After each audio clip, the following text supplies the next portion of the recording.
Welcome back everyone. इस video में discuss करेंगे फ्लाइट अडेप्टेशंस इन बर्ड्स। यानी बर्ड्स के अंदर ऐसी कौन सी अडेप्टेशंस होती है जिसकी वजह से वो फ्लाइट कर पाते हैं, जिसकी वजह से वो उड़ पाते हैं। तो सबसे पहले हम देखेंगे एक जनरल ओवरव्यू कि क्या क्या इनके अंदर मॉडिफिकेशंस होती है, फिर हम इसको डिटेल में डिस्कस करेंगे। तो जनरल वे में अगर हम देखें बर्ड्स के अंदर कौन कौन सी फ्लाइट अडेप्टेशंस होती है। बॉडी इनकी स्ट्रीमलाइंड होती है। स्ट्रीमलाइन बॉडी होती है to reduce the air resistance during flight, ताकि उड़ते टाइम पे जो एयर रेजिस्टेंस है उसको रिड्यूस किया जा सके। तो इनकी बॉडी कैसी होती है, स्ट्रीमलाइंड होती है। फोर लिम्स, ठीक है, इनके अंदर दो पेयर ऑफ लिम्स होते हैं, दो पेयर ऑफ पेंटाडेक्टाइल लिम्ब होते हैं, जिनमें से फोर लिम्स जो होंगे इनके, जिनको हैंड्स बोलते हैं, वो विंग्स के अंदर मॉडिफाई कर दी जाती है। एंड ये विंग्स क्या होते हैं, ऑर्गन ऑफ फ्लाइट, जो कि फ्लाइट करने में यूज होते हैं। Wings have long quill feathers, जिनको रेमिजीज बोला जाता है। विंग्स जो होंगे इसके, ठीक है, इन विंग्स के अंदर लॉन्ग क्विल फेदर्स होते हैं ये। एंड ये लॉन्ग क्विल फीदर्स को बोला जाता है रेमिजीज। एंड ये रेमिजीज क्या करते हैं, to increase the efficiency of beating of wings, ठीक है। इसके अंदर लॉन्ग क्विल फीदर्स होते हैं, जिसकी वजह से इसकी जो एफिशिएंसी है बीटिंग की, ऐसे फड़फड़ाएगा तो वो इंक्रीज हो जाएगी और इसको उड़ने में मदद मिलेगी। वेल डिवेल्प फ्लाइट मसल्स, इसकी फ्लाइट मसल्स वेल डिवेल्प होती है। फ्लाइट मसल चेस्ट बोन से अटैच होती है। तो ये फ्लाइट मसल्स में जैसे कि पेक्टोरलिस मेजर हो गया, पेक्टोरलिस माइनर हो गया, ये क्या है, फ्लाइट मसल्स हैं, ये वेल डिवेल्प होती है। Presence of pneumatic bones to reduce the body weight, इनके अंदर न्यूमेटिक बोन्स होती है। न्यूमेटिक बोन्स यानी कि वो बोन्स, उनके अंदर एयर कैविटीज होती है, ताकि इनका बॉडी वेट अगेन क्या हो जाए, रिड्यूस हो जाए। इसके अलावा इनके अंदर teeth, gall bladder, urinary bladder, right ovary and oviduct भी रिड्यूस होती है, ताकि इनका बॉडी वेट क्या हो जाए, घट जाए। या तो ये रिड्यूस होती है, या फिर इनको बोल सकते हैं ये यहाँ से एब्सेंस होती है इनकी, या फिर ये वेस्टिजियल फॉर्म के अंदर देखने को मिलती है। तो ये भी क्या करती है, बॉडी वेट को डिक्रीज कर देती है। बॉडी वेट को, एक तो यहाँ पे न्यूमेटिक बोन्स होती है, वो बॉडी वेट को कम कर देती है। सेकंड यहाँ पे कुछ ऑर्गन्स की, जैसे कि teeth, gall bladder, urinary bladder, right ovary, oviduct, इनकी एब्सेंस होती है। इसकी वजह से भी बॉडी वेट इनका डिक्रीज हो जाता है या फिर कम हो जाता है। तो ये कुछ मॉडिफिकेशंस थी। इसके बाद नेक्स्ट है, इनके अंदर कील्ड स्टर्नम होता है, ठीक है। स्टर्नम कैसा होता है, कील्ड स्टर्नम होता है। टेल फीदर्स यानी रेक्ट्राइसिस जो होते हैं, ये फॉर्म आ स्टीरिंग यानी कि डायरेक्शन प्रोवाइडिंग अपरेटस, ये फॉर्म कर, ठीक है। जैसे गाड़ी के अंदर स्टीयरिंग होता है, वो स्टीयरिंग क्या करता है, उसकी जो डायरेक्शन है, किस साइड उसको लेके जाना है गाड़ी को, वो उसकी उससे वो डिसाइड की जाती है। वैसे ही इनके अंदर जो टेल फीदर्स है, टेल फीदर्स क्या करते हैं, स्टीयरिंग अपरेटस फॉर्म करते हैं, जो कि डायरेक्शन प्रोवाइड करवाता है कि इसको इस डायरेक्शन में मुड़ना है, या फिर जो इसको डायरेक्शन चेंज करनी होती है उस टाइम पे ये हेल्प करते हैं। High metabolic rate, high respiration, rate of respiration and heartbeat to provide energy. अब उड़ने के लिए, टेम्परेचर मेंटेन करने के लिए हाई एनर्जी की रिक्वायरमेंट होती है, जिसके लिए इनके अंदर डबल रेस्पिरेशन होता है। तो rate of respiration and high heart rate beat इनकी देखने को मिलती है। फ्यूजन ऑफ बोन्स, इनकी बोन्स भी फ्यूज कर जाती है, जैसे हमने देखा था लिम्स के अंदर, बोन्स के अंदर, इनके एंडोस्केलेटन के अंदर हमने देखा था। तो वहां पे बोन्स फ्यूज कर जाती है, जैसे कि कार्पो मेटाकार्पस बना लेती है, टिबियोटार्सस बना लेती है, tarsometatarsus, and to strengthen the skeleton, skeleton को स्ट्रेंथ करने के लिए, उसको मजबूत बनाने के लिए बोन्स क्या कर जाती है, फ्यूज कर जाती है। इसके अलावा हमने देखा था सैक्रल वर्टिब्रे सैक्रम बना लेती है, कोडल वर्टिब्रे भी फ्यूज हो जाते हैं, ठीक है। कोडल वर्टिब्रे भी क्या करेंगे, फ्यूज हो जाएंगे। तो इनके अंदर बोन्स का फ्यूजन देखा जाता है। Presence of air sac help in double respiration, and air sacs इनके अंदर देखने को मिलते हैं, जो कि डबल रेस्पिरेशन में हेल्प करते हैं। इनके अंदर डबल रेस्पिरेशन होता है। एंड ये फ्यूजन क्या कर देता है, रिजिडिटी प्रोवाइड करवाता है, ठीक है। फ्यूजन क्या करता है, इसको रिजिडिटी प्रोवाइड करवाता है। तो ये कुछ इसकी फ्लाइट अडेप्टेशंस होती है बर्ड्स के अंदर, एक जनरल वे में अगर हम देखें। अब अगर हम स्पेसिफिकली देखेंगे, या फिर हम बोल सकते हैं कि कौन सी मॉडिफिकेशन हुई है, किस स्ट्रक्चर के अंदर मॉडिफिकेशन हुई है वर्ड्स के अंदर। तो फ्लाइट मॉडिफिकेशन जो है वर्ड्स के अंदर, ये तीन टाइप की होती है। ये मोर्फोलॉजिकली भी खुद को अडेप्ट करता है, एनाटॉमिकली भी खुद को अडेप्ट करता है एंड फिजियोलॉजिकली भी खुद को अडेप्ट करता है। तो ये 3 टाइप की फ्लाइट मॉडिफिकेशंस देखने को मिलती है बर्ड्स के अंदर। ठीक है, बर्ड्स के अंदर ये 3 टाइप की मॉडिफिकेशन देखने को। अब ये जो बर्ड्स है ना, ये जो उड़ते हैं, जो उड़ने वाले बर्ड्स हो गए, या फिर बर्ड्स को सिंपली हम बोले, इनको वोलेंट एनिमल्स बोला जाता है। एंड इन वोलेंट एनिमल्स के अंदर ये जो मॉडिफिकेशन होती है, इनको वोलेंट अडेप्टेशंस बोला जाता है। ठीक है, तो वोलेंट अडेप्टेशन इनके बर्ड्स के अंदर क्या होगी, मोर्फोलॉजिकल अडेप्टेशन होगी, फिजियोलॉजिकल होगी एंड एनाटॉमिकल होगी। ठीक है, तो ये वन बाय वन हम इनको डिटेल में डिस्कस करेंगे कि मोर्फोलॉजिकली किस किस स्ट्रक्चर के अंदर इनके अंदर मॉडिफिकेशन हुई है, अडेप्टेशन हुई है। तो सबसे फर्स्ट है मोर्फोलॉजिकल अडेप्टेशन। मोर्फोलॉजिकल अडेप्टेशन के अंदर इसकी बॉडी शेप के अंदर, विदरी एक्सोस्केलेटन के अंदर अडेप्टेशन होगी। फ्लाइट ऑर्गन जैसे कि wing shape, remiges of wing quills, vane और वैक्सिलम, इनके अंदर भी अडेप्टेशन होगी। इनके अंदर मोबाइल नेक और बीक होती है। इक्विलिब्रियम मेंटेन किया जाता है एंड एक स्टीयरिंग अपरेचर होता है, जो टेल फीदर्स होते हैं स्टीयरिंग अपरेचर इनका फॉर्म करते हैं। तो ये इनकी मॉर्फोलॉजिकली अडेप्टेशंस होती है। मॉर्फोलॉजिकली बर्ड्स जो है इन स्ट्रक्चर्स के अंदर अडेप्टेशन करते हैं। एनाटॉमिकल अडेप्टेशंस की अगर हम बात करें, इनके अंदर flight muscles and lightness and rigidity of skeleton maintain किया जाता है। फ्लाइट मसल जैसे कि पेक्टोरलिस डिप्रेसर मेजर हो गई एंड पेक्टोरलिस एलिवेटर मसल्स होगी, असेसरी मसल्स होगी। असेसरी मसल्स फर्दर यहाँ पे डिफरेंट टाइप की होती है, 4 टाइप की होती है। यहाँ पे होती है ये carpo brachialis longus and carpo brachialis brevis. biceps and triceps of the upper arm, extensor carpi radialis and extensor carpi uralis of the forearm and digital muscles। ठीक है, ये 4 होते हैं जो कि एक्सेसरी मसल्स के अंदर अडेप्टेशन शो करती है। एंड लाइटनेस एंड रिजिडिटी के लिए इनके अंदर स्कल बोन्स, न्यूमेटिसिटी होती है बोन्स के अंदर, एयर सैक्स होते हैं, नंबर ऑफ बोन्स इनके अंदर रिड्यूस हो जाती है एंड सर्टेन ऑर्गन्स इनके अंदर रिड्यूस हो जाती है। तो ये एनाटॉमिकल अडेप्टेशंस होती है। फिजियोलॉजिकल अडेप्टेशंस की अगर हम बात करें, ये डाइजेस्टिव सिस्टम के अंदर अडेप्टेशन शो करता है, रेस्पिरेटरी सिस्टम के अंदर, सर्कुलेटरी सिस्टम के अंदर होम्योथर्मी मेंटेन करता है, होम्योथर्मी के अंदर अडेप्टेशन होती है, एक्सक्रीटरी सिस्टम के अंदर, ब्रेन एंड सेंस ऑर्गन के, क्योंकि इसको उड़ना भी होता है एंड बैलेंस भी मेंटेन करना होता है, तो इसके अंदर सेंस ऑर्गन्स भी वेल डिवेल्प होते हैं। जैसे विजुअल सिस्टम इसके अंदर वेल डिवेल्प होता है, इक्विलिब्रियम मेंटेन करने के लिए भी इसके अंदर वेल अडेप्टेशन देखने को।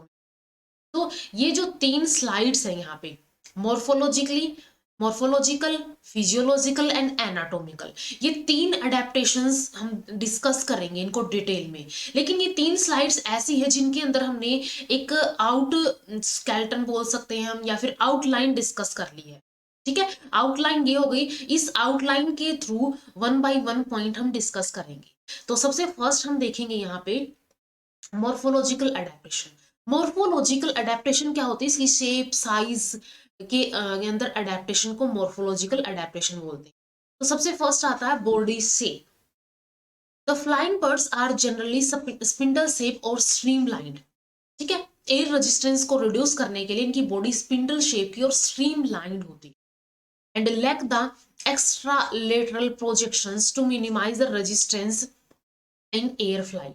एंड जब ये उड़ते हैं उस टाइम पे इनके अंदर कोई एक्स्ट्रा लेटरल प्रोजेक्शन देखने को नहीं मिलेगी, ताकि उस फर्दर क्या हो सके, जो एयर रेजिस्टेंस है वो कम हो सके, फ्लाइट के अंदर एयर रेजिस्टेंस कम हो सके। तो फर्स्ट बॉडी शेप के अंदर मॉडिफिकेशन हो गई कि स्पिंडल शेप एंड स्ट्रीमलाइन्ड होते, एंड इसके अंदर कोई एक्स्ट्रा लेटरल प्रोजेक्शन देखने को नहीं मिलती है। All the counter feathers lie flat and all directed backward. तो जब ये उड़ेगा, ठीक है, जब ये उड़ेगा ये क्या करेगा, ये सारे फीदर्स को क्या कर लेगा, जो भी इसके काउंटर फीदर्स होंगे वो फ्लैट हो जाएंगे एंड वो पीछे की तरफ डायरेक्ट करेंगे। ठीक है, पीछे की तरफ डायरेक्ट करेंगे ताकि इसको उड़ने में हेल्प हो सके। तो ये बॉडी शेप के अंदर इसके अंदर मॉडिफिकेशन होती है या फिर अडेप्टेशन होती है। फीदरी एक्सोस्केलेटन की अगर हम बात करें, फीदरी एक्सोस्केलेटन से feathers are special integumentary derivatives होते हैं। ठीक है, ये क्या होते हैं, इंटेग्यूमेंट्री डेरिवेटिव्स होते हैं and are one of the diagnostic features of the birds. Birds का ये एक डायग्नोस्टिक फीचर है कि उनके अंदर फीदर्स प्रेजेंट होते हैं। In birds there are several type of feathers which perform different functions. Birds के अंदर अलग अलग टाइप के फीदर्स होते हैं जो कि डिफरेंट डिफरेंट फंक्शन परफॉर्म करते हैं। This provide both lift and thrust necessary for flight. ठीक है, ये दोनों में हेल्प करते हैं, लिफ्ट करने में एंड थ्रस्ट करने में, जो कि फ्लाइट के लिए दोनों ही क्या है, दोनों ही फिनोमिना इंपॉर्टेंट है। ये कुछ फंक्शंस परफॉर्म करते हैं। उन फंक्शंस के अगर हम देखें, counter feathers on the body make the body streamlined and create smooth aerodynamic surface। ठीक है, जो काउंटर फीदर्स होते हैं वो बॉडी को स्ट्रीमलाइन तो करते ही है, साथ में एक स्मूथ एरोडायनेमिक सरफेस क्रिएट कर देते हैं। दिस प्रोवाइड लाइटनेस प्रोवाइड करवाते हैं ये। Down feathers form the insulating coat to prevent the loss of body heat to maintain the homeothermy. And इनको ये होम्योथर्म एंडोथर्म्स होते हैं, फिर होम्योथर्म्स होते हैं, जिसकी वजह से इनको अपना बॉडी टेम्परेचर भी खुद मेंटेन करना होता है, तो उसके लिए भी इनको एनर्जी की रिक्वायरमेंट होती है, या फिर इनकी बॉडी के ऊपर एक ऐसा कोट होना चाहिए ताकि ये हीट को कंजर्व कर सके, तो उसके लिए इनके अंदर डाउन फीदर्स होते हैं। ठीक है, छोटे छोटे फीदर्स जो होते हैं डाउन फीदर्स उनको बोलते हैं। डाउन फीदर्स क्या करते हैं, इंसुलेटिंग कोट बनाते हैं जिसकी हेल्प से बॉडी हीट कंजर्व रहती है एंड होम्योथर्मी मेंटेन रहती है। विंग क्विल फीदर्स जो होते हैं, जो विंग्स के अंदर होंगे, लॉन्ग क्विल फीदर्स होते हैं जिनको रेमिजिस बोला जाता है, provide a large and broad surface area for the air movement. And ये क्या करते हैं, ये बड़े होते हैं तो ये large and broad surface area provide करवाते हैं एयर मूवमेंट के लिए। तो ये कुछ मॉडिफिकेशंस थी फीदर्स के अंदर। इसके बाद फ्लाइट ऑर्गन्स की बात आती है यहाँ पे। फ्लाइट ऑर्गन्स के अंदर, इसके अंदर wing shape, wing quills and vane vexillum के अंदर एडेप्टेशन होती है। In flying birds, the forelimbs are modified into powerful flight organs called wings। ठीक है, फोर लिम्स क्या हो जाते हैं, मॉडिफाई हो जाते हैं फ्लाइट ऑर्गन्स के अंदर, एंड उनको ही विंग्स बोला जाता है। Wings of the flying birds have following adaptation to increase their efficiency। Wings की एफिशिएंसी इंक्रीज करने के लिए बर्ड्स के अंदर, फ्लाइंग बर्ड्स के अंदर कुछ अडेप्टेशंस होती है। तो सबसे फर्स्ट है यहाँ पे विंग शेप। अगर इसकी हम बात करें यहाँ पे, सबसे पहले यहाँ पे अगर हम देखें कि ये इस साइड एयर फ्लो चल रहा है एंड ये इस डायरेक्शन में बर्ड जो है मूव कर रहा है, तो यहाँ पे कांस्टेंट एयर प्रेशर है एंड यहाँ से ये एयर प्रेशर इसके टॉप ऑफ द सरफेस से इसे कन्वेक्स सरफेस से मूव करता हुआ जा रहा है। एंड यहाँ पे अगर ये जो है बाद में क्या हो जाएगा, इसके बाद ये कोई भी एक्स्ट्रा लेटरल मूवमेंट शो नहीं करता ताकि ये आराम से स्मूथली मूव कर सके या फिर ये फ्लाइट कर सके। तो विंग शेप की अगर हम बात करें, यहाँ पे विंग शेप के अंदर अडेप्टेशन होती है इसके अंदर। तो यहाँ पे the shape of the wing is important for in determining the flight capabilities of a bird. Bird की फ्लाइंग कैपेबिलिटीज के लिए इंपॉर्टेंट होता है कि उसकी विंग की शेप कैसी है। अब जैसे बर्ड्स की विंग की शेप की बात करें तो विंग की शेप जो है वो कुछ ऐसी होती है, हम बनाते हैं कुछ ऐसी होती है। ठीक है, तो इसका जो अपर सरफेस होता है, ये जो ऊपर वाला सरफेस है ये होता है कन्वेक्स सरफेस, एंड इसका जो लोअर वाला सरफेस होता है वो होता है कनकेव सरफेस। ठीक है, तो ये जो शेप है, ये शेप जो है कन्वेक्स एंड कनकेव सरफेस के साथ, ये बर्ड को आसानी से उड़ने में हेल्प करती है, या फिर उसको फ्लाई, उसके लिए ये एक अडेप्टेड शेप है, तो ये आराम से उड़ सकता है। अपोजिट अगर जो एयर चल रही है उसके अगेंस्ट, यहाँ पे अगर उसके अगेंस्ट भी आराम से फ्लाइट कर सकता है। तो सबसे पहले इसके अंदर विंग की शेप डिटरमाइन करती है कि उसकी फ्लाइट कैपेबिलिटीज कैसी है बर्ड्स की। Each wing has a peculiar shape. ठीक है, विंग की एक पेक्यूलियर शेप होती है।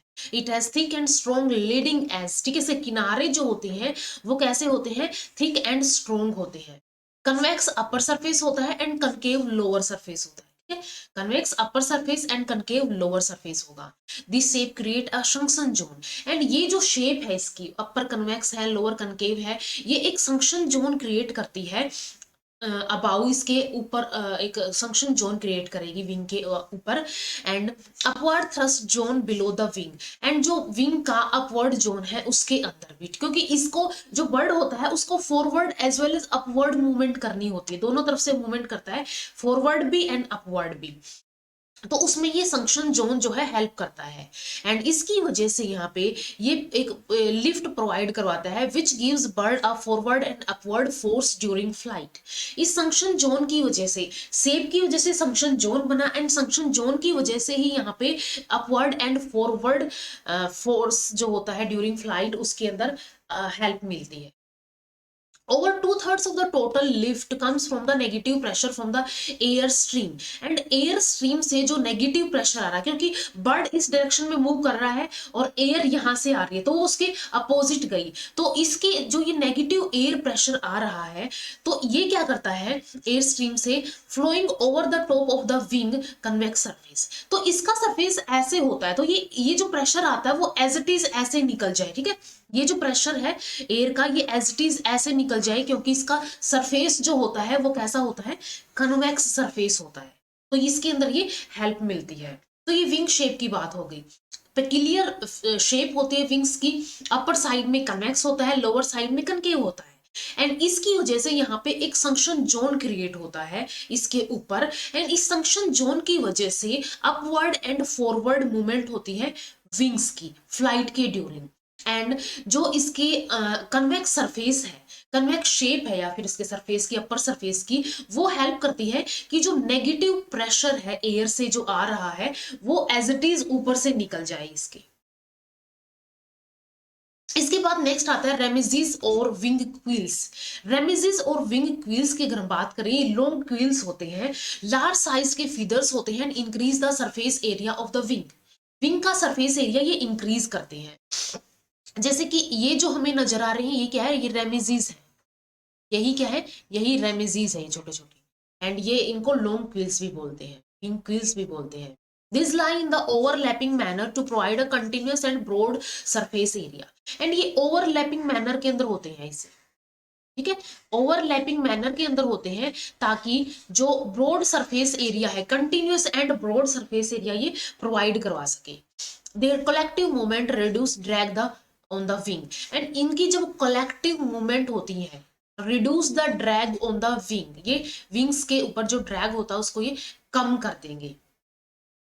देर are two type of flight feathers, flight feathers दो टाइप के होंगे, 11 thrust providing primary feathers at the tip of the wing, जिनको हैंड बोलते हैं, जैसे कि हैंड होता है, जैसे कि ये क्या करेंगे, इनको बोला जाता है primary feathers at the tip of the wing, ठीक है, ये जो होंगे ये प्राइमरी फीदर्स होंगे, ये वाले, ठीक है, ये प्राइमरी फीदर्स होंगे, जो पेल येलो कलर के हैं ये प्राइमरी फीदर्स है, ये 11 होते हैं, ठीक है, 11 थ्रस्ट होते हैं ये, and 12 lift providing secondary feathers close to the body that is forearm, forearm के नजदीक, जैसे कि बॉडी के नजदीक फोर आर्म ये हो गई, एंड ये क्या हो गई इसके प्राइमरी रेमिजीज हो गई, तो इनको प्राइमरीज बोला जाता है, इसके फोर आर्म जो ये हो गई इसको इसका सेकेंडरी रेमिजीज बोला जाता है, या फिर इनको सेकेंडरीज बोला जाता है, जो कि फोर आर्म के क्लोज होती है, ठीक है। तो इसके अंदर क्या होता है, टू टाइप के फ्लाइंग फीदर होते हैं, एक होता है यहाँ पे प्राइमरीज, एक होता है यहाँ पे सेकेंडरीज। प्राइमरीज जैसे कि हैंड हो गया 11 होते हैं, एंड सेकेंडरीज जैसे कि फोर आर्म हो गई ये 12 होते हैं, एंड फोर आर्म के नजदीक होते हैं, बॉडी के नजदीक होते हैं, या फिर हम बोल सकते हैं क्योंकि फोर आर्म जो है हमारी बॉडी के नजदीक होते हैं तो ये बॉडी के नजदीक होते हैं। बिटवीन द बेसिस इनको कैलामी बोला जाता है, ठीक है, इनके जो बेस है उनके बीच को कैलामी बोला जाता है, of the winkles small size but similar structure and converts which close the interstice and provide a continuous area to oppose the buoyancy of the air. इसके अलावा इनके अंदर इसके ऊपर और भी यहाँ पे कुछ छोटे छोटे स्ट्रक्चर्स देखने को मिलते हैं, जो बिटवीन द बेसिस, इनके बेसिस के बीच में ये होते हैं, एंड इनको कैलामी बोला जाता है। विंग क्विल्स के स्मॉल साइज के होते हैं लेकिन स्ट्रक्चर के अंदर सिमिलर होते हैं, देखो स्ट्रक्चर के अंदर एज इट इज ये सिमिलर है, इन स्ट्रक्चर से सिमिलर है, एंड कोवर्ट्स होते हैं, ये मार्जिनल कोवर्ट्स यहाँ पे होते हैं, ठीक है, मार्जिनल कोवर्ट्स होते हैं, ये यहाँ पे प्राइमरी कोवर्ट्स हो गए, एंड ये यहाँ पे सेकेंडरी कोवर्ट्स हो गए। तो ये भी क्या करते हैं, ये कंटिन्यूअस एरिया प्रोवाइड करवाते हैं oppose the buoyancy of the air, ताकि बायोंसी जो है एयर की उसको ये अपोज कर सके। तो ये होते हैं रेमिजीज और विंग क्विल्स। ठीक है। इसके अंदर क्या होते हैं, दो टाइप के विंग्स होते हैं, एक होते हैं प्राइमरीज, एक होते हैं सेकेंडरीज। प्राइमरीज जैसे कि हैंड हो गया, सेकेंडरीज जैसे कि फोर आर्म हो गई। इसके अलावा इनके अंदर और स्ट्रक्चर्स होते हैं जैसे कि कोवर्ट्स हो गए, जिनका स्ट्रक्चर सिमिलर होता है, साइज में वो छोटे होते हैं। प्राइमरी कोवर्ट्स होते हैं, सेकेंडरी कोवर्ट्स होते हैं एंड मार्जिनल कोवर्ट्स होते हैं। इसके बाद थर्ड यहाँ पे अडेप्टेशन आती है वेन और वैक्सीलम। ये जो यहाँ से अगर एक कील की बात करें, एक विंग की बात करें हम, तो ये जो बीच में लाइन है, ये बीच में लाइन हो गई एक, तो इसको होलो शाफ्ट कैलमस बोलेंगे। एंड यहाँ पे बार्ब होते हैं, जो जहां से कट लगते हैं उसको बार्ब बोलते हैं। एंड ये जो है यहाँ से, ये जो ऐसे ये निकलती है यहाँ पे ब्रांचेस सी, इनको ही वैने और वैक्सीलम बोला जाता है। ये नीचे की तरफ छोटे छोटे डाउनी बार्ब्स होते हैं यहाँ पे, एंड ये आफ्टर फीदर्स होते हैं इसके अंदर। When or maxillum of each wing quill is formed a series of numerous narrow, parallel, closely placed lateral thread like outgrowth, जिनको बार्ब्स और रैमी बोला जाता है। ठीक है। कोई भी विंग हो गया, कोई भी क्विल हो गया, उसके क्या होते हैं, ये ऐसे ऐसे स्ट्रक्चर्स निकलते हैं, ऐसे ऐसे ये थ्रेड लाइक स्ट्रक्चर्स निकलते हैं। इन थ्रेड लाइक स्ट्रक्चर्स को ही वैने और वैक्सीलम बोला जाता है। Each barb bears minute filamentous outgrowth called radii। And ये जो बार्ब है, ठीक है, ये बार्ब्स जो है यहाँ पे ये छोटे छोटे, ये माइन्यूट फिलामेंटस आउटग्रोथ देते हैं जिनको रेडई बोला जाता है, और इनको बारब्यूल्स बोला जाता है। अलोंग आइदर साइड, दोनों साइड में ये प्रेजेंट होते हैं। Barbules of upper side have minute hooklets. ऊपर साइड के बारब्यूल्स जो होंगे उनके अंदर माइन्यूट हुकलेट्स होंगे, जिनको हेम्यूली और बार्बिकल्स बोला जाता है। while the barbules of the lower side have grooved edges। ठीक है, इनके अंदर क्या होंगे, grooved edges होंगे। The barbules of the adjacent bars are interlocked so that the vane provides a wide, flat, continuous surface area for striking the air during flight। And ये वैने क्या करते हैं, जो बारब्यूल्स होते हैं एडजेसेंट बार्ब्स के, ये एक दूसरे को ऐसे इंटरलॉक कर देते हैं। एंड इंटरलॉक होने की वजह से वैने क्या करता है, एक wide, flat, continuous surface area provide करता है, ताकि जो एयर फ्लाइट है, जब ये उड़ रहा है उस टाइम पे एयर इनके ऊपर स्ट्राइक करके इसकी फ्लाइट के अंदर डिसरप्ट ना करे। तो ये हो गया यहाँ पे थर्ड मॉडिफिकेशन। नेक्स्ट स्ट्रक्चर है इसके अंदर mobile neck and beak. Birds के अंदर जो नेक होती है वो मोबाइल होती है, वो जो है मूव कर सकती है, एंड अबाउट 170 डिग्री तक ये मूव कर सकती है। ठीक है, 170 डिग्री तक ये मूव कर सकती है। नेक और मोबाइल नेक और बीक होती है, ये भी एक अडेप्टेशन होती है बर्ड्स के अंदर, morphological. Transformation of four limb into wings is duly compensated by the development of extreme mobility of the long and flexible neck for reaching the food. अब इनके अंदर फोर लिम्स का काम था, ये फोर लिम्स क्या हो गए, विंग्स के अंदर मॉडिफाई हो गए, तो ये ट्रांसफॉर्म हो गए विंग्स के अंदर। तो इसको कंपनसेट करने के लिए इनके अंदर एक्सट्रीम मोबिलिटी जो होती है नेक की, वो डिवेल्प कर दी जाती है। ठीक है, फ्लेक्सिबल या फिर नेक की फ्लेक्सिबिलिटी या फिर मोबिलिटी डिवेल्प कर दी जाती है। Anatomically is due to the free heterocoelous vertebrae. Anatomically अगर हम देखें, बर्ड्स के अंदर हेट्रोसिलस वर्टिब्रे होती है, तो उसकी वजह से ही क्या होती है, यहाँ पे ये एक्सट्रीम मोबिलिटी इसको प्रोवाइड करवाई जाती है।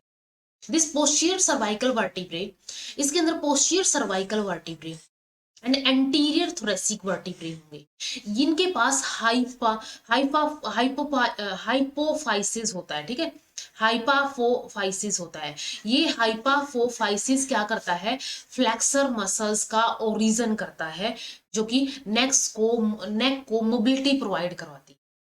ठीक है, यहाँ पे posterior cervical vertebrae and anterior thoracic vertebrae, ये क्या करते हैं, इनके पास हाइपापोफाइसिस होता है, जो कि ओरिजिन होता है यहाँ पे फ्लेक्सर मसल्स का।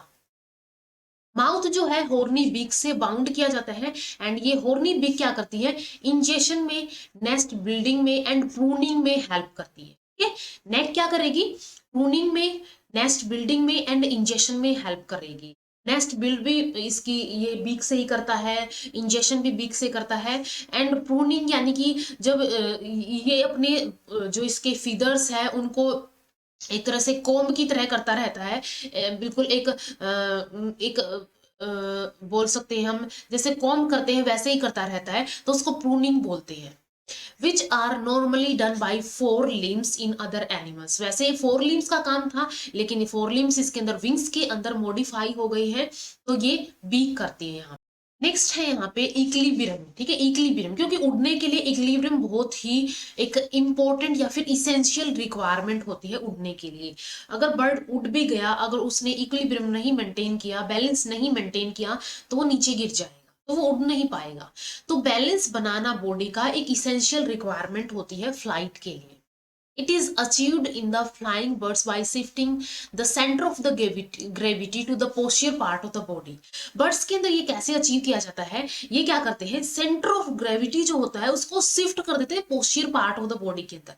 कैसे करते हैं, लाइट ऑर्गन्स जैसे कि lungs, air sacs towards the upper part of the body, ये अपर पार्ट में होते हैं बॉडी के, एंड हैवी ऑर्गन्स जैसे कि muscles, sternum, digestive system towards the lower part of the body. ठीक है, हैवी जो होंगे वो क्या होंगे, लोअर पार्ट की तरफ होंगे, एंड जो लाइटर ऑर्गन्स होंगे वो upper part of the body के अंदर देखने को मिलेंगे। और ये जो लो सेंटर ऑफ ग्रेविटी है, ये क्या करता है, prevent the turning of the body of a bird in the air. ठीक है, ये भी इसको भी प्रिवेंट करके रखता है।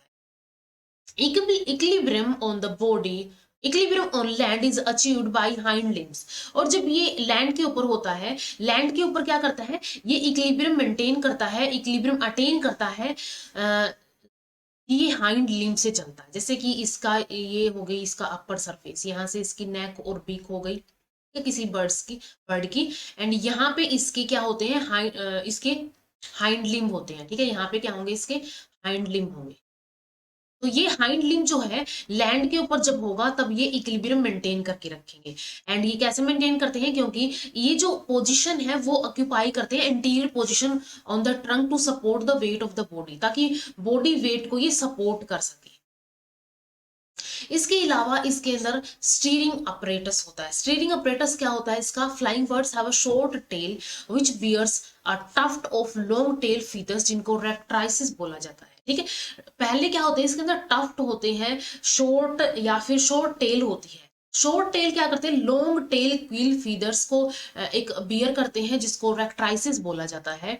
एंड ये रेक्ट्राइसिस जो है arranged in semi circular manner, ये ऐसे अरेंज्ड होते हैं।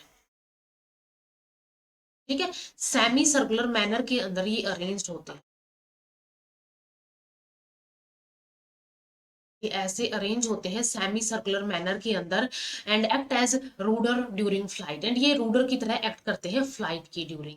This also assist in steering, and ये स्टीयरिंग के अंदर भी असिस्ट करते हैं कि इसको डायरेक्शन कौन सी लेनी है, lifting and counter balancing during flight and perching. ठीक है, एंड इसको फ्लाइंग के ड्यूरिंग पर्चिंग भी करनी है, उसके अंदर भी ये हेल्प करते हैं।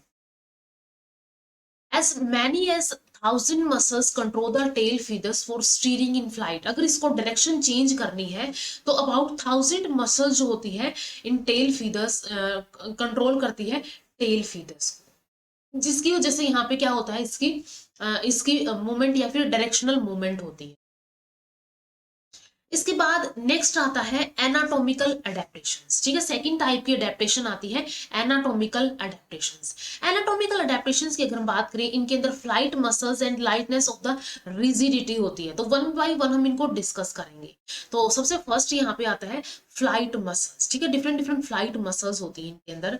In flying birds the muscles of the back and greatly reduced, but the flight muscles greatly developed and highly vascular।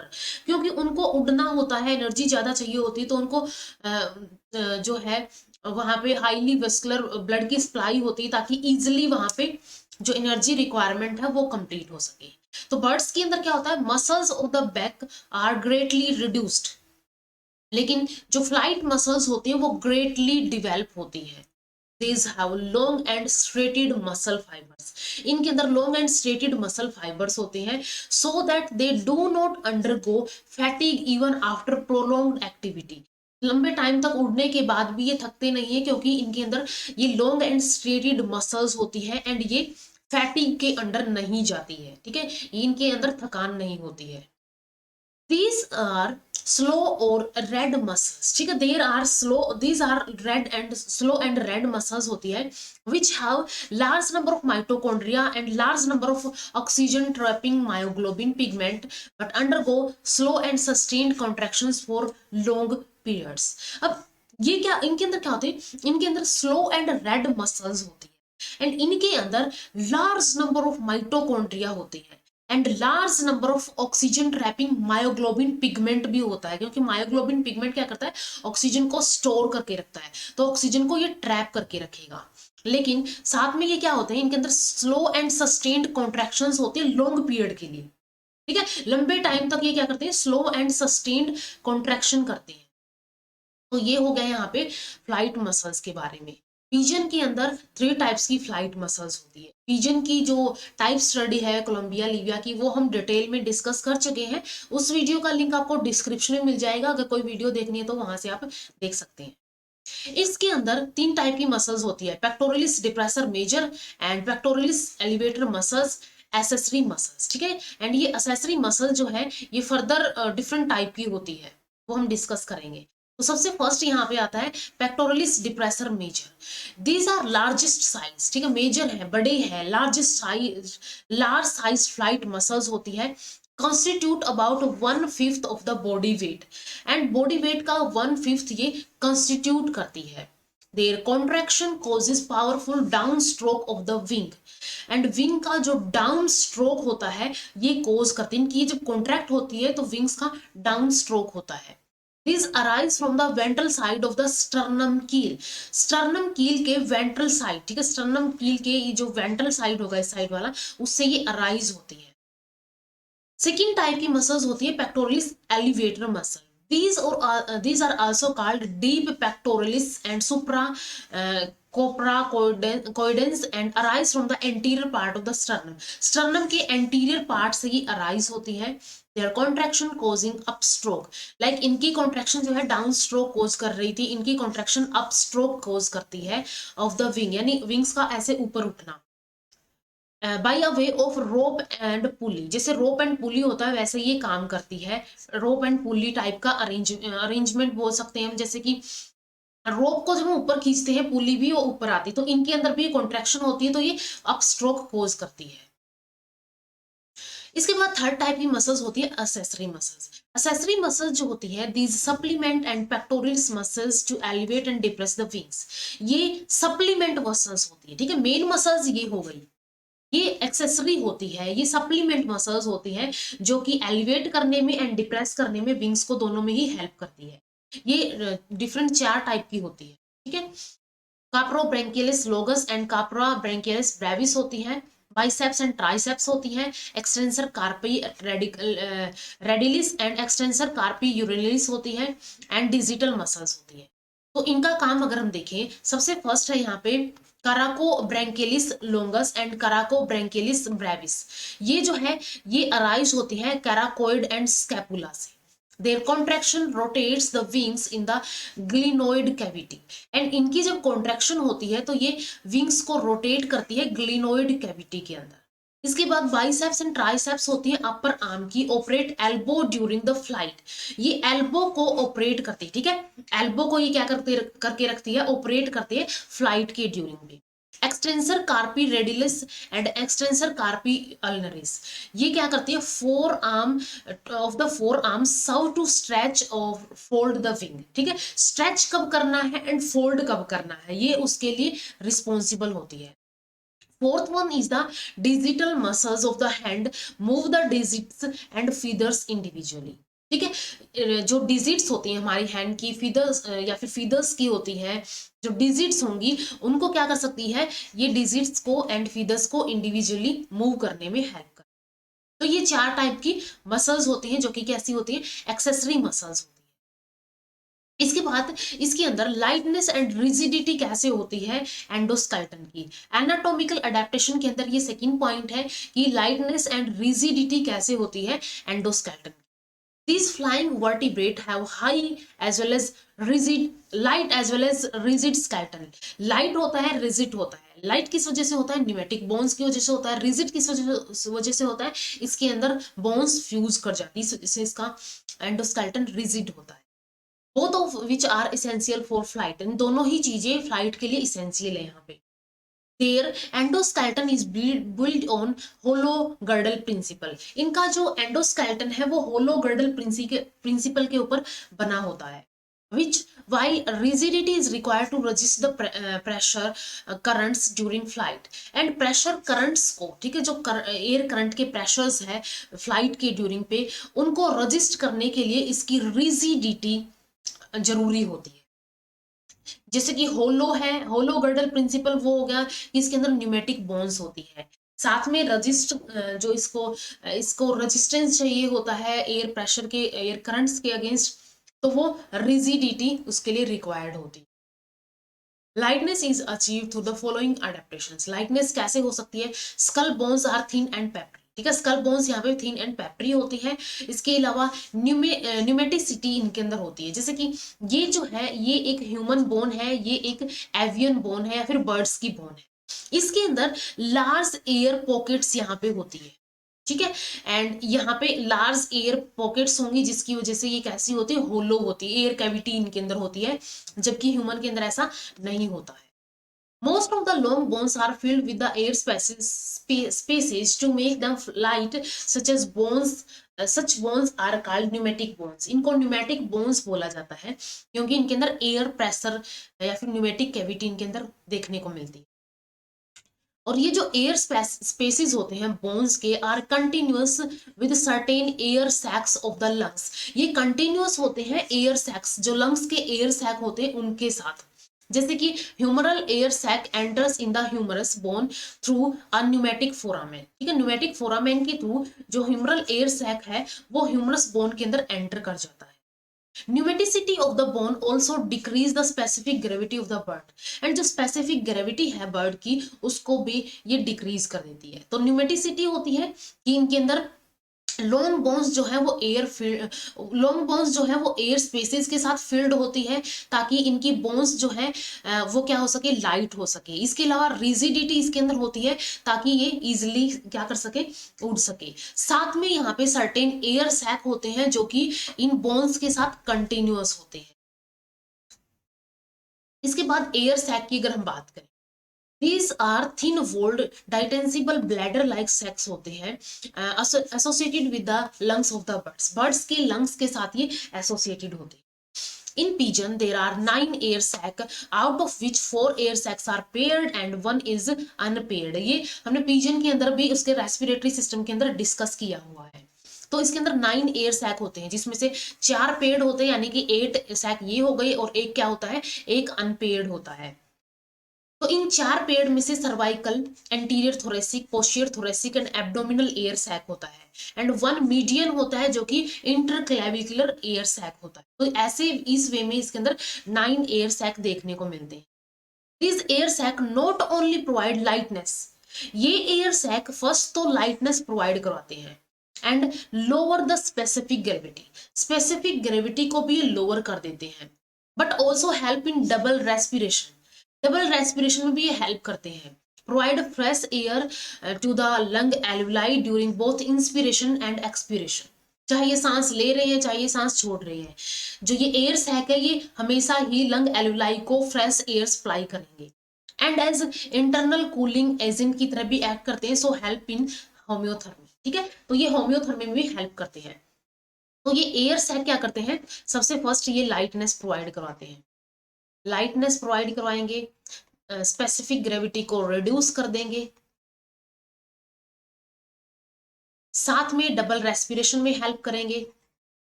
इसके अलावा जो कूलिंग एजेंट की तरह ये एक्ट करते हैं. ये सारे फंक्शंस क्या हो गए? ये सारे फंक्शंस एयर सैक के होते हैं, या फिर ये एयर सैक के इन अडेप्टेशंस की वजह से इजिली बर्ड को फ्लाइट में हेल्प करता है. इसके अलावा in the birds there is a tendency towards reduction in number of bones. Birds के अंदर नंबर ऑफ बोन्स के अंदर भी रिडक्शन हो जाता है.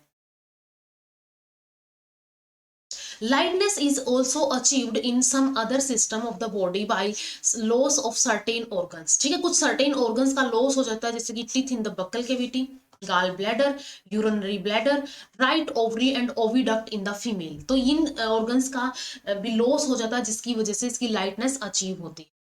In male birds, the testes are very small sized until approach of the breeding season. ठीक है, टेस्टी जो है बिल्कुल स्मॉल साइज की होती है, लेकिन जब इसका ब्रीडिंग सीजन आता है उस टाइम पे मेच्योर होती है एंड एक्टिव होती है. Most of the male birds lack a penis, and इनके अंदर एक पीनस भी एब्सेंट होता है मोस्ट ऑफ द बर्ड्स के. ठीक है, तो ये ब्रीडिंग सीजन के टाइम पे ही क्या होता है, इनका साइज जो है वो या हम बोल सकते हैं उनका साइज बढ़ता है, जिसकी वजह से ये इजिली ब्रीडिंग कर सकते हैं. Rectum is small size to store very small amount of feces. ठीक है, स्मॉल अमाउंट ऑफ फीसिस ही स्टोर कर सकता है ये, क्योंकि इसका रेक्टम बहुत ही ज्यादा छोटा होता है. जनरली इजेस्टेड आउट आर फॉर्म, जैसे ही बनता है ये इजेस्ट आउट कर देते हैं. In the hand of the forelimb, only 3 digits are present instead of normal number 5. 5 की बजाय इसके अंदर 3 ही डिजिट यहाँ पे देखने को मिलती है. तो ये लाइटनेस इस वे में इनके अंदर अचीव की जाती है. इसके अलावा रिजिडिटी कैसे अचीव की जाती है? रिजिडिटी अचीव करने के लिए इनके अंदर कुछ अडेप्टेशंस होती है, जैसे कि complete fusion of skull bones, हो even the sutures are absent और इनडिस्टिंक्ट बिटवीन देम. सूचर्स जो होते हैं वो भी एब्सेंट होते हैं इनके अंदर, एंड कंप्लीट फ्यूजन हो जाता है स्कल बोन का. All the thoracic vertebrae except 4 thoracic vertebrae सारे फ्यूज कर जाते हैं, एंड ये फॉर्म कर लेते हैं firm fulcrum to increase the effectivity of the wing beat in the air.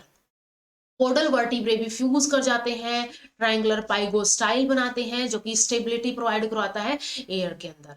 All the sacral vertebrae sacrum के अंदर फ्यूज हो जाते हैं, एंड ये एक कंपोजिट बोन सिन सैक्रम बनाते हैं, while it is fused with the both pre acetabular as well as post acetabular part of the ilia and pelvic girdle. ठीक है, हमने बात की थी कि जो सैक्रम है या फिर सिन सैक्रम है वो क्या करता है, वो सपोर्ट करता है इलियम को. तो ये दोनों तरफ से pre acetabular as well as post acetabular part जो है इलिया के, उनको सपोर्ट करके रखता है of the pelvic girdle to support the weight of the body during walking on the land, and counter the shocks exerted during the lighting of the bird. ठीक है, तो इस सब में भी जो है फ्यूजन ऑफ बोन्स हेल्प करती है, इनके जो डिफरेंट वर्टिब्रे हैं वो फ्यूज कर जाते हैं. The uncinate processes of the ribs की कैसे होती है, uncinate processes होती है, डबल हेडेड होती है जिनको बाइसिफेलस बोलते हैं. रिब्स बोनी स्टर्नम होता है, form a strong thoracic basket, provide compactness भी प्रोवाइड कराएगा, साथ में ये जो थोरेसिक बास्केट बना है इसके अंदर लंग्स एंड हार्ट भी प्रोटेक्ट रहेंगे.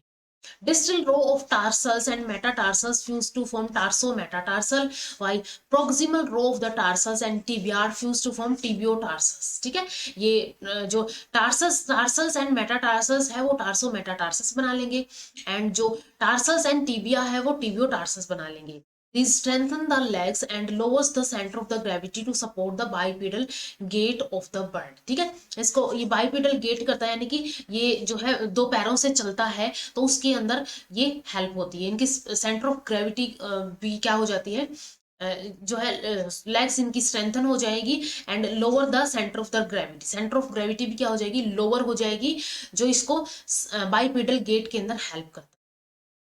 Inside the wing, the carpals of the wrist and metacarpals of the palm fuse to form carpometacarpus. And wings के अंदर ये जो कार्पल पाम है, मेटाकार्पस है, ये फ्यूज करके कार्पोमेटाकार्पस बना लेते हैं, जो कि विंग बीट की इफेक्टिविटी को इंक्रीज कर देता है.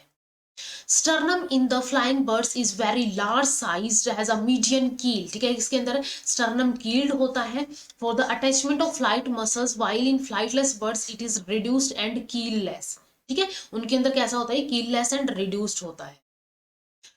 फर्कुला और विशबोन यानी वी शेप की स्ट्रक्चर इनके अंदर फॉर्म्ड होती है by fusion of 2 clavicle and 1 interclavicle supported shoulder girdle during flapping and routes the drag, ठीक है। उसके अंदर जो वी शेप की ये विश बोन है या फिर फर्कुला है, वो हेल्प करता है इसके शोल्डर्स गर्डल को, इसके पेक्टोरल गर्डल को सपोर्ट करके रखेगा। तो ये डिफरेंट डिफरेंट टाइप की इसके अंदर एडेप्टेशंस हैं जो कि रिजिडिटी मेंटेन करके रखती है। देखो रिजिडिटी में मेनली यही बताना है कि इसकी जो बोन्स है वो फ्यूज कर जाती है, इसकी स्कल की बोन भी फ्यूज कर जाती है, इसकी सैक्रल वर्टिब्रे, इसके कोडल वर्टिब्रे, इसके और इसके जो लेग्स की विंग्स बोन्स है वो सारे की सारी फ्यूज कर जाती है।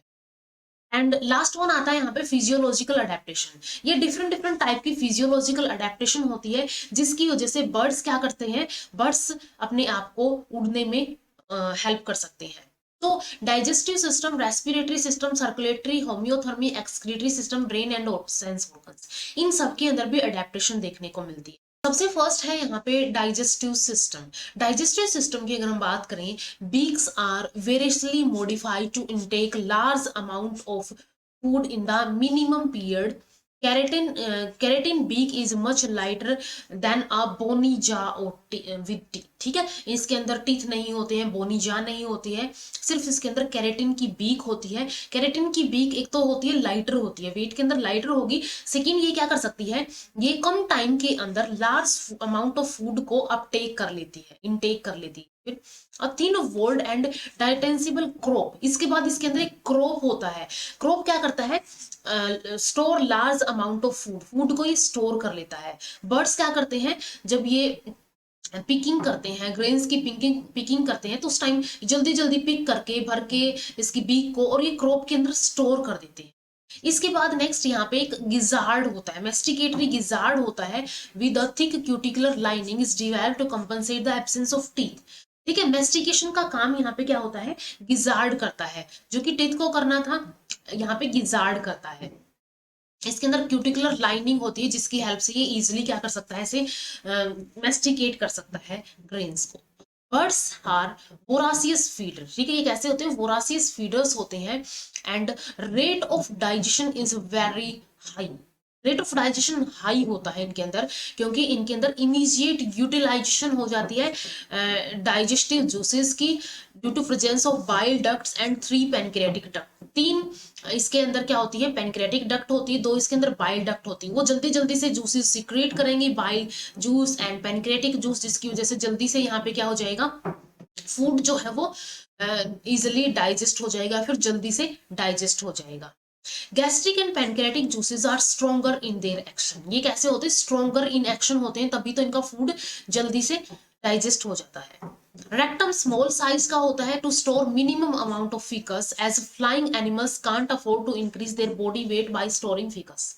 ठीक है, ये फीसेस को स्टोर करके, ठीक है, जो फीसेस होती है उनको स्टोर करके ये अपना बॉडी वेट इंक्रीज नहीं करना चाहते, इसलिए रेक्टम भी छोटा होता है ताकि ये इजिली से, जैसे ही इनका अनडाइजेस्टेड फूड यानी जैसे इनके अंदर डाइजेशन हुआ, जैसे इनके अंदर एक्सक्रीटरी प्रोडक्ट बना, तभी एज इट इज ये उसको क्या कर देंगे, एक्सक्रीट कर देंगे।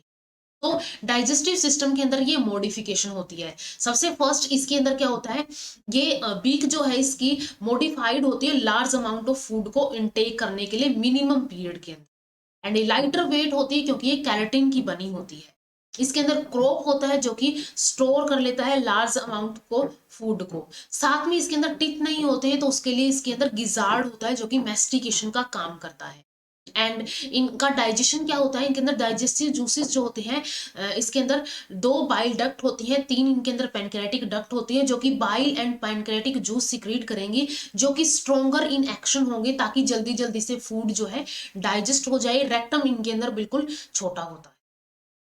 इसके बाद रेस्पिरेटरी सिस्टम के अंदर क्या अडेप्टेशन होती है, इसके अंदर बर्ड्स के अंदर रेट ऑफ रेस्पिरेशन हाई होता है। पिजन के अंदर about 25 to 29 times per minute होता है in comparison to 12 times in man. हमारे अंदर 12 टाइम्स पर मिनट होता है, लेकिन इसके अंदर बर्ड्स के अंदर, जैसे पिजन के अंदर 25 to 29 टाइम्स पर मिनट होता है। तो इनके अंदर रेस्पिरेशन रेट बहुत ही हाई होता है। To compensate small sized inelastic lungs, birds show unidirectional pulmonary system with double respiration in which lung alveoli receive fresh air during both inspiration and expiration. दोनों time पे ही इंस्पिरेशन एंड एक्सपिरेशन के time पे lung alveoli क्या करती है, air sac से fresh air receive करती है। तो इनके अंदर यूनी डायरेक्शनल पल्मोनरी सिस्टम चलता है, जो क्या करता है, इसके small size and elastic lungs को कंपनसेट करके रखता है। Each respiratory cycle is twice effective, ठीक है, क्या होती है, ट्वाइस इफेक्टिव होती है। This provides large quantity of oxygen required for their high metabolic rate, ठीक है, और ये क्या करती है, लार्ज क्वांटिटी ऑक्सीजन देती है एंड इसका हाई मेटाबॉलिक रेट के लिए जो रिक्वायर्ड होती है।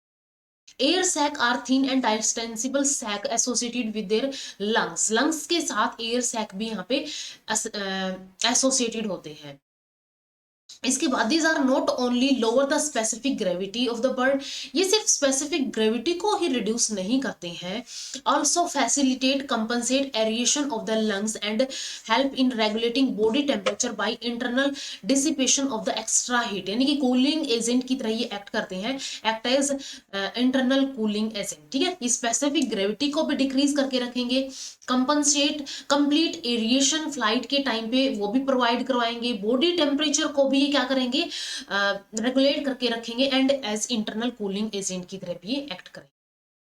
Birds have about 10 times greater surface area to gas exchange volume than the animals, ठीक है, इनके अंदर क्या होता है, 10 गुना ज्यादा होता है, 10 times surface area ज्यादा होता है गैस एक्सचेंज के लिए other than the mammals.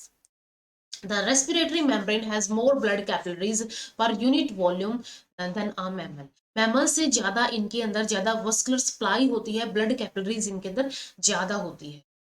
These respiratory adaptations ensure increase and compensate complete oxidation of food to ensure high energy production to maintain their high rate of metabolism. And ये जो respiratory adaptation है इसकी, ये ensure करती है कि इसकी increase और कंप्लीट ऑक्सीडेशन हो जाए फूड का, ताकि एनर्जी प्रोडक्शन जो है वो हाई रेट ऑफ मेटाबॉलिज्म को जो रिक्वायर करने के लिए एनर्जी रेट है वो इसका पूरा हो जाए।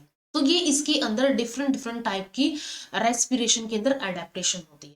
इसके बाद सर्कुलेटरी सिस्टम के अंदर क्या अडेप्टेशन होगी, एवियन हार्ट जो है इसके बॉडी साइज के कंपैरिजन में लार्जर इन साइज होता है, more powerful and more efficient होता है, ठीक है। प्रोपोर्शनेट ये लार्जर इन साइज होता है, बॉडी के साइज से नहीं, प्रोपोर्शनेटली ये बॉडी साइज से क्या होगा, मैमल्स की जो बॉडी साइज है उसके प्रोपोर्शनेट में हमारा हार्ट एंड इनका हार्ट जो है वो बड़ा होता है। Avian heart is 4 chambered with double circulation, so there is a complete separation of oxygenated and deoxygenated blood, ठीक है। यहाँ पे क्या होती है, 4 चैम्बर्ड होने की वजह से इसके अंदर कंप्लीट सेपरेशन होती है ऑक्सीजनेटेड एंड डीऑक्सीजनेटेड ब्लड की, एंड इसको एट्रियोविनोसस हार्ट बोला जाता है।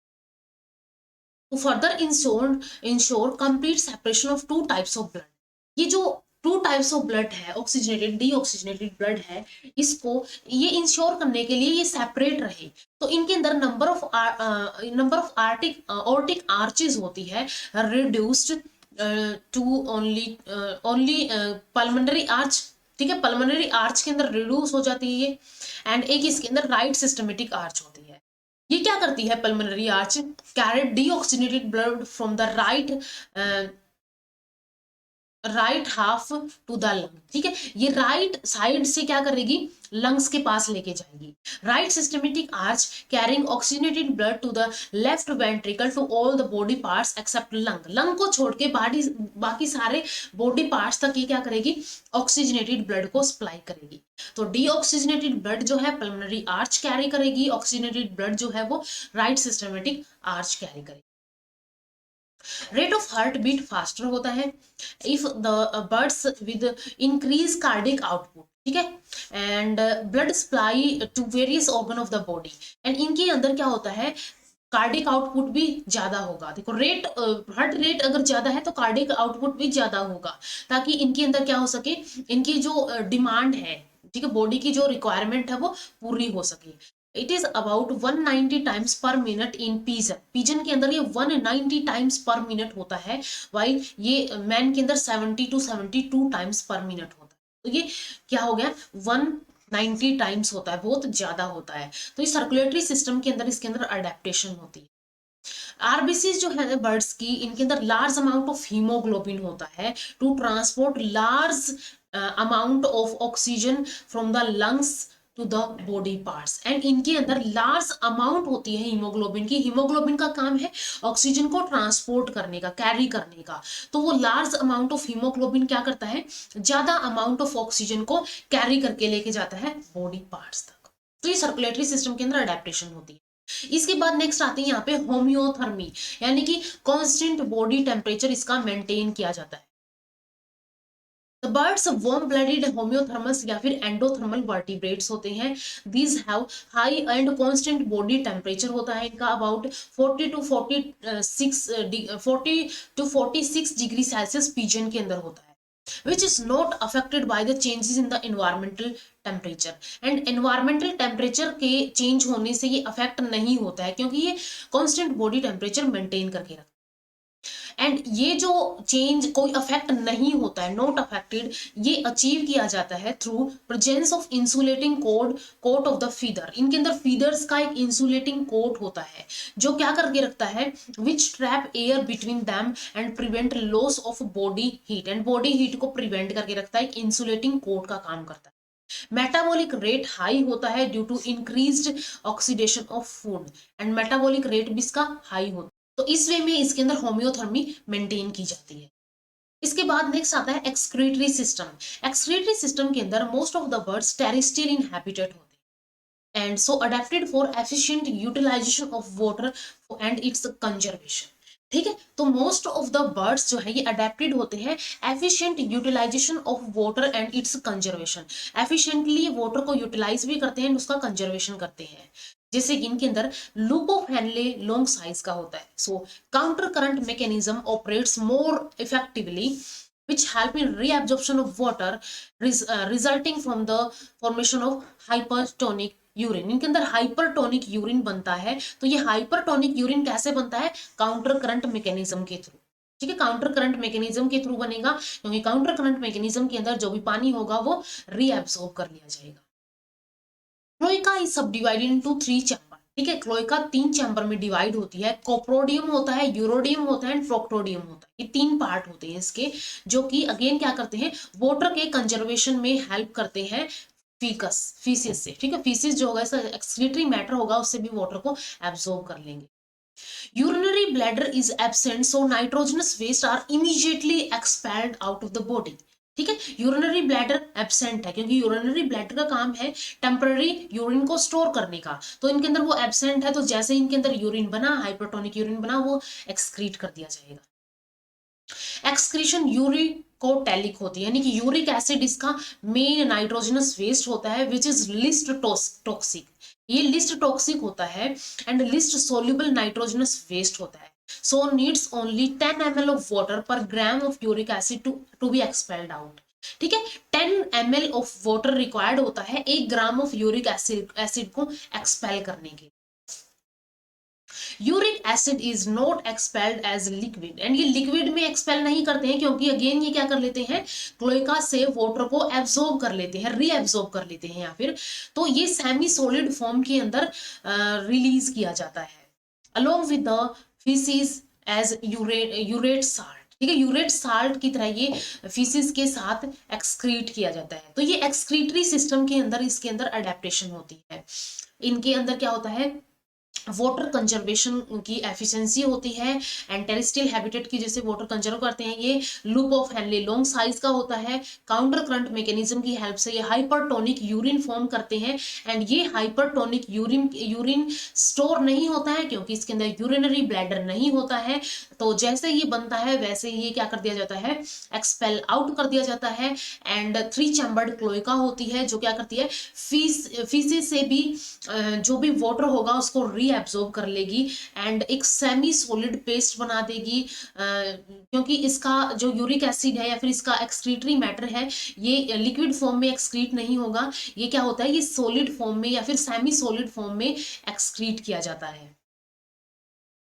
इसके बाद लास्ट वन आता है ब्रेन एंड सेंस ऑर्गन्स के अंदर क्या अडेप्टेशन होती है। Birds have to depend more on sense of sight to locate their food, so optic lobes of midbrain and eyes are well developed।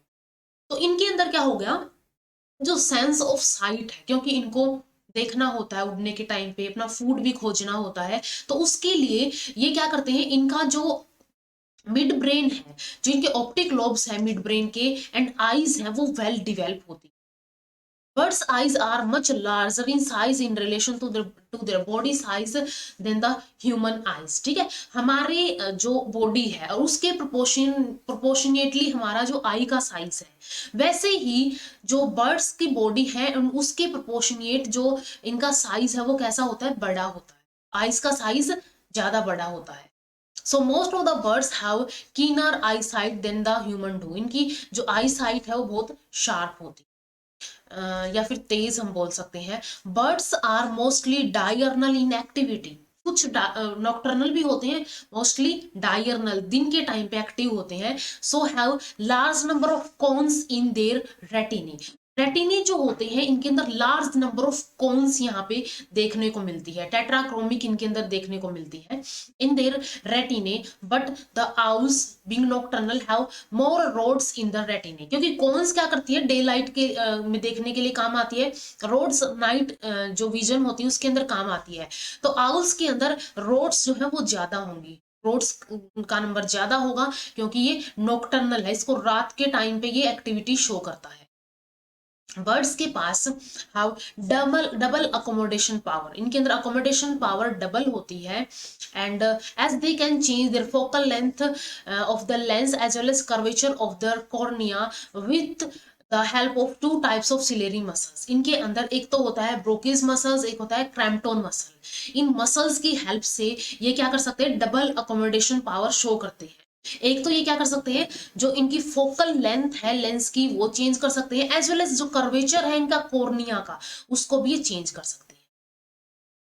इरिडियल and ciliary muscles are striated, so are relatively fast in their action of to bring about accommodation। and iridial and ciliary muscles जो होती है वो straighted होती है and relatively fast होती है अपने action में, ताकि इनका क्या हो सकता है, इजिली इनका जो अकोमोडेशन है, डबल अकोमोडेशन है वो जो है वो किया जाता है।